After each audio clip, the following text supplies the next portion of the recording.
Good evening, everyone. I'm David Shuster. Keith Olbermann has the night off. This is Tuesday, September the 23rd, 42 days until the 2008 presidential election. If the proposed bailout of the banking industry were a country, it would be the 21st biggest country in the world. If it were a state, it would be equal to 3 Ohios. If it were a conflict, it would pay for 3 wars in Iraq so far. In our fifth story in the countdown, if you were spending $700 billion on something, or $700 billion on this something, wouldn't you demand some answers about what exactly you were buying? President Bush today used his speech at the UN to call for urgent passage of the financial bailout plan, what would be the biggest government bailout since the Depression. Meanwhile, his Treasury Secretary and the chairman of the Fed were facing tough questions about that plan on Capitol Hill. Why so many questions? Because so far, the Bush administration has offered few details about how the bailout would work. At a press conference, the Democratic nominee for president, Senator Obama, said that a blank check would not be acceptable. This is not one of those circumstances where the president can come out and simply say, you do it my way, or nothing's going to happen. The president has had oversight over this economy for the last 8 years. We now find ourselves in an enormous mess. We should be working in a bipartisan fashion to figure out how to get us out of this mess. But what the American people and taxpayers rightly expect is that there is going to be accountability, that this is not a welfare program for corporate CEOs. I'm prepared to work as hard and as long with them as possible to get it right. But what I'm not willing to do is to put taxpayers in a position where they are writing a blank check and could end up being on the hook for enormous amounts of money with no assurance that it's actually going to solve the problem. So how would lawmakers solve their problems with the proposal? Among other things, taxpayers should get an equity stake in the financial firms they bail out. Bankruptcy judges should be allowed to lower mortgages for distressed homeowners, and the Treasury Department should be subjected to independent oversight. In his opening statement, Secretary Paulson claimed that he left oversight out of his original proposal merely to be polite.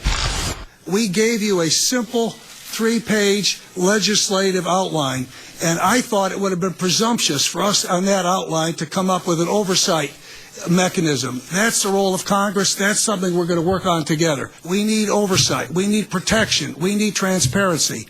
I want it. We all want it. Actually, Secretary Paulson did presume to add oversight to Section 8 of his outline, which said, quote, decisions by the Secretary pursuant to the authority of this Act are non-reviewable and committed to agency discretion and may not be reviewed by any court of law or any administrative agency. As for the sticking points to an agreement, he's against changes to address those, too. I just believe very strongly if you impose these kinds of conditions, if you impose any kind of punitive conditions, this program won't work and we'll all lose. As Countdown reported last night, over the weekend, foreign banks successfully lobbied to be included in the American bailout. Secretary Paulson stated that that would benefit you. This is all about the American taxpayer. That's all we care about. And so any business, any banking operation in the United States that is doing business here and dealing with the American public is important. They're all important. Luckily, lawmakers appear to be reaching bipartisan consensus on the proposal. So far, Democrats and Republicans appear to be united in opposing the amorphous bailout. And that you bring back to us a fully baked concept with the markets knowing that that is what you're working through, and that we have something intelligent and well constructed to actually certify to go to the lengths that you're talking about doing now. It seems to me that that is very workable, and you would be sending a signal to the markets. And in fact, over the next 60 to 90 days, you would know which of these things is working and which is not. That just seems to me to be prudent. And I can't imagine why that is not acceptable to you, even though I just can't imagine that. Vice President Cheney was sent to Capitol Hill today to try to convince members of his party to accept the administration's proposal. But Politico is reporting tonight that House Republicans rose up en masse against their vice president. One unnamed lawmaker saying, quote, the problem is that they've used up a lot of goodwill.